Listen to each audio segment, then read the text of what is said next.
Right, folks, well, that was a track off the Blacklist Union album, Back to Momo. And joining me on the line from the other side of the pond is singer Tony West. Welcome to the show.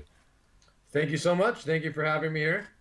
It's a real pleasure, and congratulations on the fourth album. It's great to see it's got such a good response from everyone. Yeah, it's really awesome. It's really doing well. So, what made you decide on this particular title and this particular avenue for the album? Well, this particular title, Momo is actually a whorehouse in Los Angeles, and I found myself time and time again heading back to Momo due to all the psychotic women that are in Los Angeles. So sometimes I just have to resort because you're gonna have to pay one way or another. So I'm just gonna have to resort to going to the ye old, best little whorehouse in LA. So So, what have you got now? A discount card or? yeah, I should have one. But this CD as opposed to the other ones, the first three for me were very dark. I've been through a lot of things Mm, from my best friend dying to my wife dying, my girlfriend dying, and Jeez. trying to live through that stuff and not let it kill me, and Mm, I have a complete nightmare situation where I have a 9-year-old son and the mother is a celebrity's daughter. She's an absolute nightmare. So I've just been through the ringer, and just like anyone else has. I'm no different than anyone else.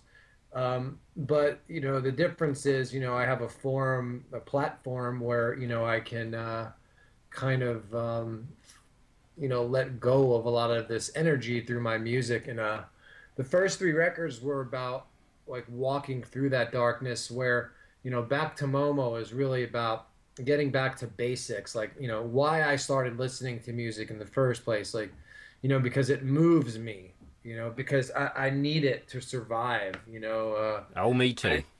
it's very light and it's very fun, and it's good time rock and roll, that's the difference between this CD and the other ones.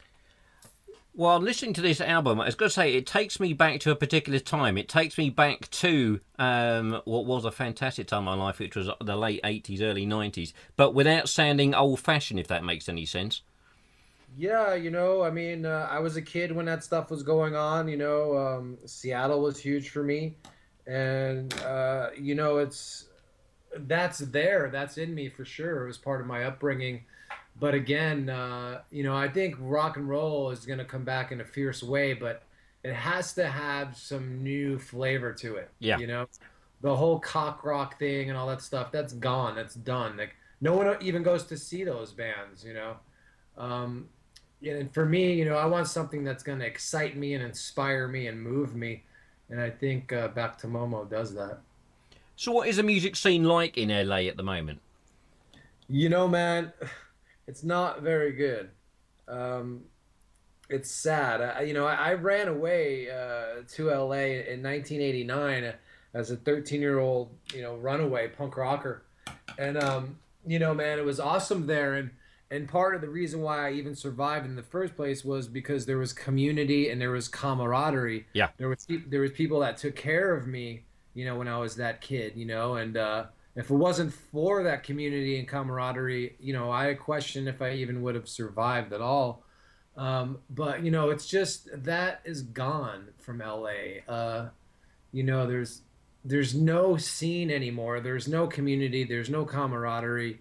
The promoters have just single-handedly ruined. The Sunset Strip has, become a joke. Mm, It's just not very good, and I don't like to engage in being negative, but like that's the truth, yeah.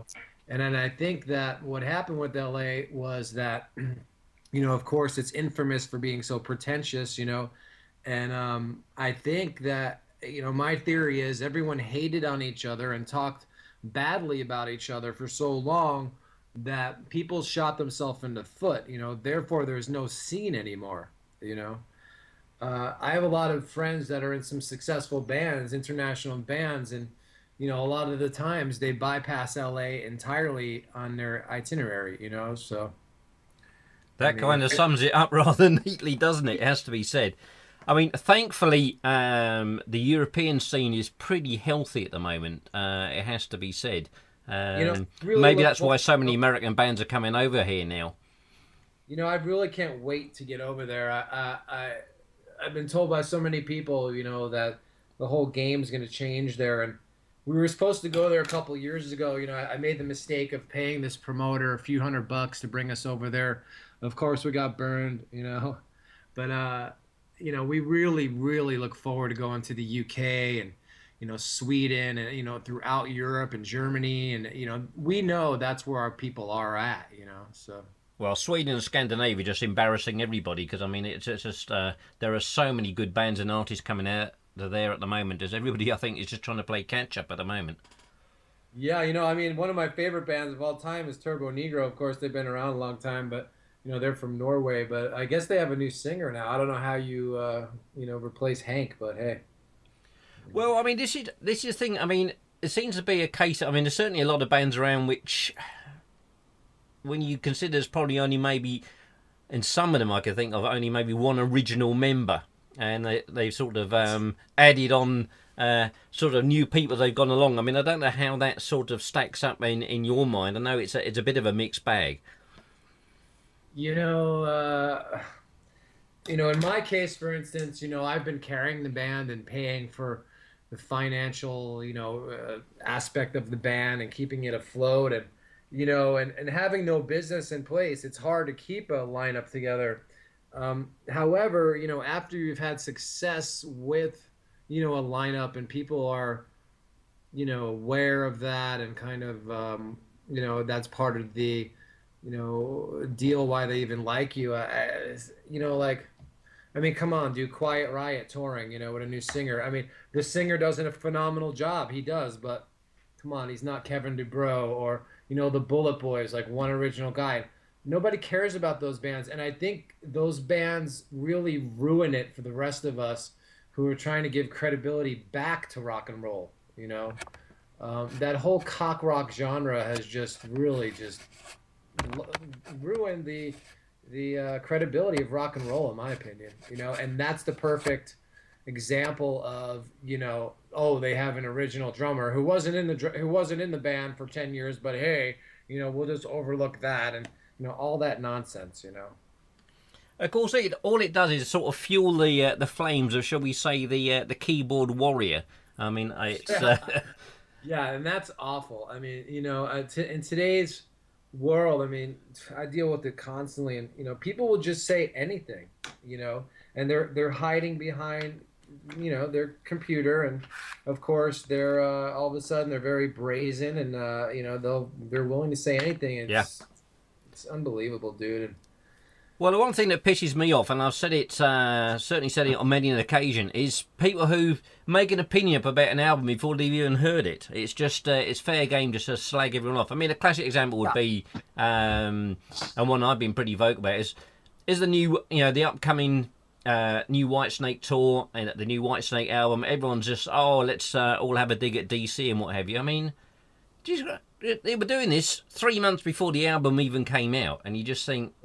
I call that contempt prior to investigation. That's a very good example. The other description was like is that it's just a collection of sheeple.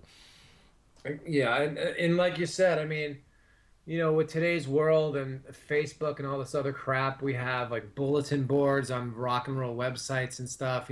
People will just say anything. My friend just got the gig singing for Jakey Lee's band, Oh, right, okay. And, he's a good singer. He's a great guy. And, I read stuff about him. They're just saying he sings flat and this and that. He's fat, all this shit. And what are these people doing? But they've slagged off every singer that Jakey Lee's had in Red Dragon Cartel. But the point is, that these people are sitting home on their fat ass, like punching a time clock somewhere and, putting down somebody's art. I just don't think it's very cool at all. No, I do. I absolutely agree with you 100%. Going back to Blacklist Union, what are your plans for the future? Obviously, I say the back of this album, I say obviously it's only been out a short time, but what are your plans? Obviously, you want to get out on the road, no doubt, at some point, and I'm guessing you're probably the same as most other bands. It's just trying to get everybody in a position where they're free to do that. Yeah, we're booking 10 dates now in the States, and we're really trying to get over to Europe and do something. We almost went over there with Richie Ramone.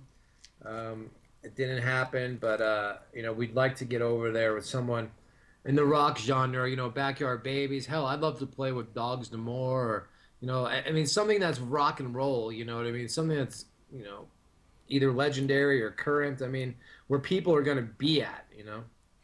Well, the festival scene certainly in the UK is pretty healthy. I mean, there's a good, shall we say, hardcore of fans who go to these festivals regardless. I mean, there's a new one started up only last weekend, funny enough, which I managed to drag my sorry ass to and thoroughly enjoyed. So there certainly will be. I would hope there will be a situation where you guys can come over at some point. Yeah, I really hope so. We really want to get over there. I've never even been there, so. And we just we're so fed up with how the U.S. is with how it treats its artists and everything on the radio. There's no radio here left in the U.S. It's a joke. Even trying to do a radio campaign, you don't even want to waste your money. So we really look forward to going over there. I'm guessing on that basis, I suppose everyone just assumes that you're going to do a few sort of posts on Facebook, and then suddenly everything slots into place. And of course, that's far from it. Yeah, Facebook doesn't do anything. What I mean, you have to have a like just like a label. Like a band has to have the resources in order to make their band happen, like a label would have in the old days. Yeah. Like, you have to have some finances. You have to have a team of people. A publicist, some sort of spokesperson or manager. You really have to invest time and money unlike never before. I'm in a lot of money. I'm in debt with the IRS and shit because of Blacklist Union. It's like, it's just, there's no support from the U.S. government for the arts, unlike, overseas and stuff. So, it's not easy, but hey man, I ain't stopping until we're on top and doing something. Well, I guess you've got to say why you do it. You do it for the music. You don't do it for the money. I've asked myself this question many times, and I was a kid that needed the song to get me through the moment. I came from a very abusive household in every way. Music was my salvation, and then when I was on my own at such a young age, it was the thing that kept me going. Yeah. It's my life force. My whole life force energy has been putting it into music. So when I'm about to hang it up and I'm like, I had enough. I can't deal with any of this crap anymore. I always get the email from the person, the kid, whatever, that saying, your song helped me get through, me being abused by my father. Your song helped me get through the death of my husband. Like, it seems I always get these emails right when I'm about to hang it up, So that's why I do it. Well, Tony, it's been an absolute pleasure having you on the show. I say thoroughly enjoying the album. And those of you who know me only too well know I only say what I think. So, no, I'm thoroughly enjoying it. Fantastic album. I say, fingers crossed, somehow you guys manage to get over the pond, because it would be great to see you guys live. I know there'll be quite a few people wanting to see you. Well, thank you, Dan. I appreciate it. And I can tell you that we definitely deliver it live. Live is where it's at, Absolutely. Cheers now, Tony. All right. Take care, Dan.